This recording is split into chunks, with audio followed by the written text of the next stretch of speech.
Hello everyone, welcome back to part 2 of painting my Terminator Captain. Today's snack is the mini cheddars.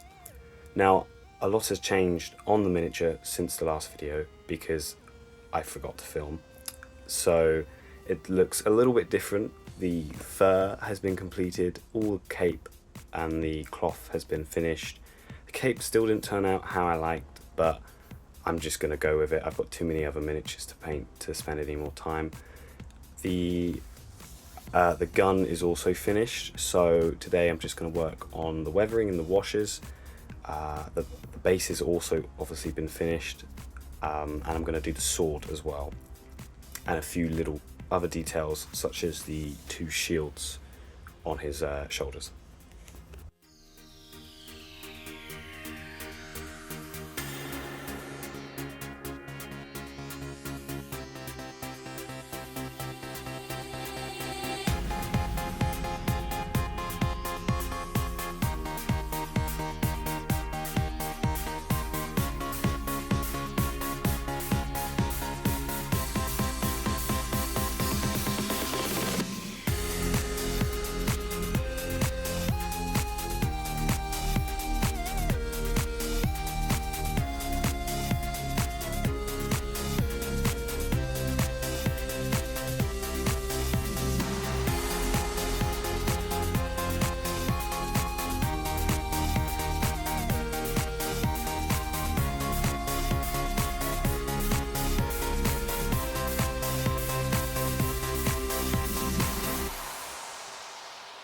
So even though I've painted non-metallic metal a fair few times in the past, I've never painted it on a sword, so the highlights are a little bit different. So I'm just going to be practicing the highlights and working out exactly what works well. I've got a reference image up of obviously a very well done sword, and I'm not exactly copying it, but I'm just taking inspiration. The colours I'm going with is olive green, and I'm just going to go for a really deep, subtle, dark green metal that doesn't look too green. I didn't want it to be as bright as the green on the base, but I wanted to at least bring some green to the miniature and not just have it on the base.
So it was at this point in the process that I actually started becoming quite confident and it started looking quite good.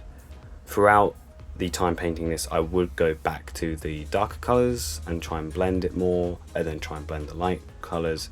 So I did have a bit of trouble with the blending, but I think with the actual tones, I think I did quite well with making sure the gradient's quite a nice gradient, and the last kind of 20 minutes of me painting the sword was just trying to smooth it out.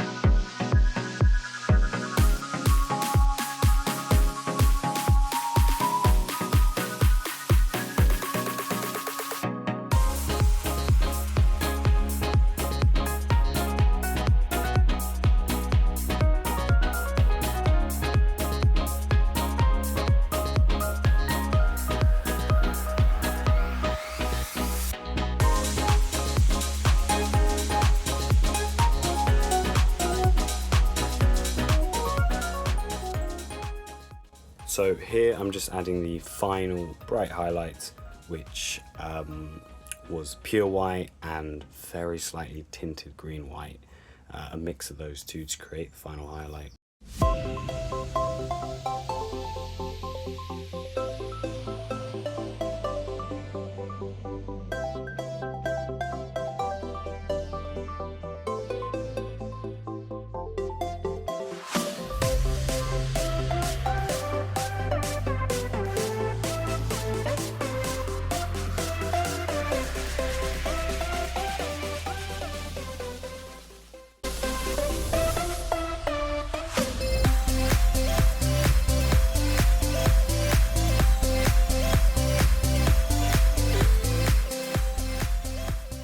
So right here I'm just going back with the darker shades and just trying to neaten up the line in between the highlight, the like the top half of the blade and the bottom half of the blade, just because there was a little bit of spillage and overlap and it didn't look very neat, so I just wanted to make it a nice clean smooth line.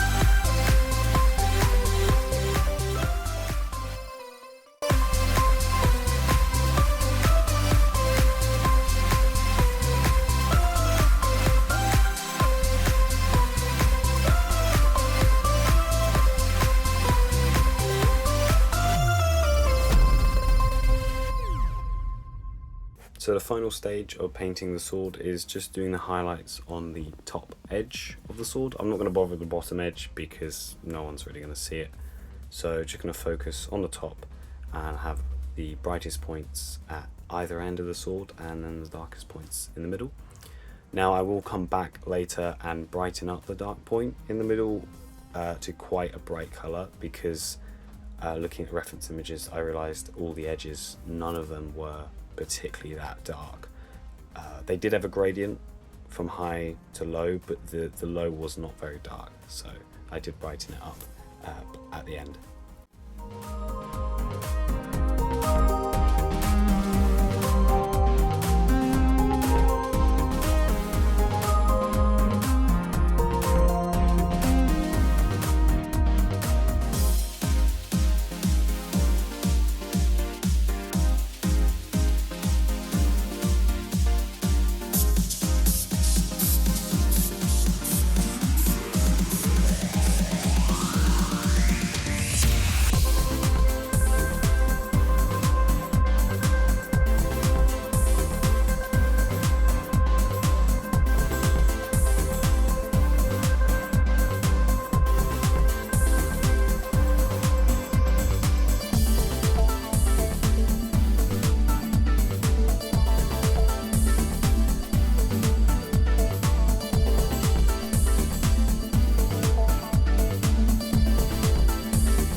Now that the sword is finished, I'm going to use tan earth and pale sand to paint some more of the purity seals and the paper and parchment on the miniature.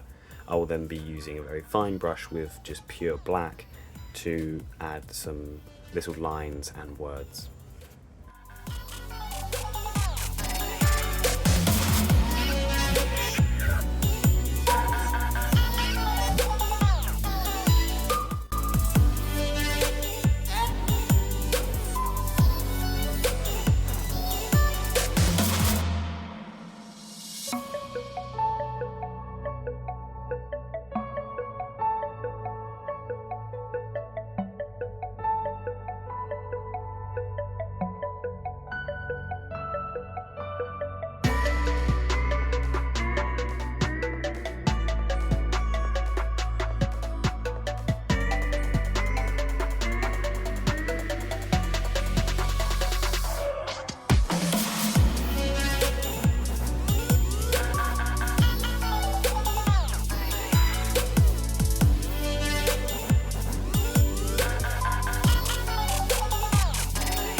Right here I'm just painting the red gem on his right leg and left shoulder. I did skip this process because I did it really quickly. I wasn't trying to make it look amazing, I just wanted it to be done and finished so I could move on to the next step. The next step is the weathering. I will be using Narn oil on the gold and silver, and I will be using Agrat's Earthshade on the armour. I won't be weathering the cloth, I'm just leaving that. The Agrat's Earthshade I tried to do in little trickle effects down the legs and the shoulders to make it look like he'd been in maybe heavy, dirty, sooty rain and he'd been kind of weathering down on him. Now unfortunately I lost the footage of me applying the washes, so this step has been skipped, but you can clearly see what I've done on the legs and the shoulders. Now that the washes have been added, I'm going to move to Prussian blue, which is the same blue as the fabric and the gun. I'll be using this to paint some squares on the shields and have a checkered pattern from white to blue.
And now I'm painting the white on the shields, starting with grey for a undertone and shadows, and moving to a pure white for the highlights.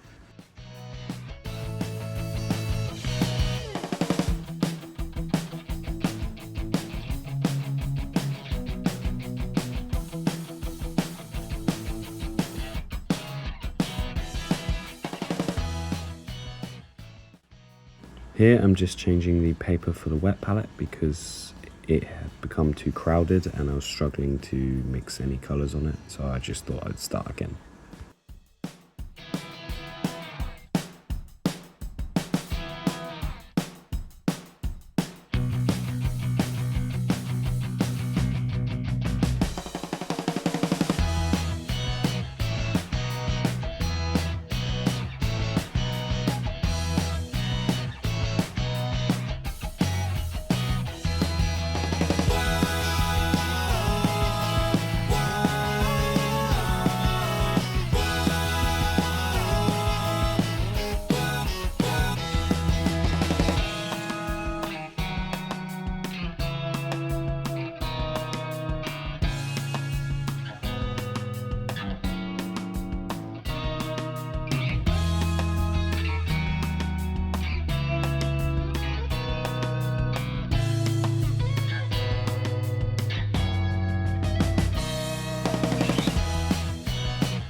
And now for one of the final steps, I will be painting the rim of the base black to make the miniature pop a little bit more.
Finally, I'm just adding a little bit more detail to the armor plating on the Tyranid, and I'll also be adding a few extra pieces onto the base off camera, and then I will be doing the final reveal of the finished miniature.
Thanks everyone so much for watching, and if you enjoyed it, please like and subscribe. I will be posting more videos very soon, including shorts, and head over to the channel and look at what else I've done. Thank you very much for watching.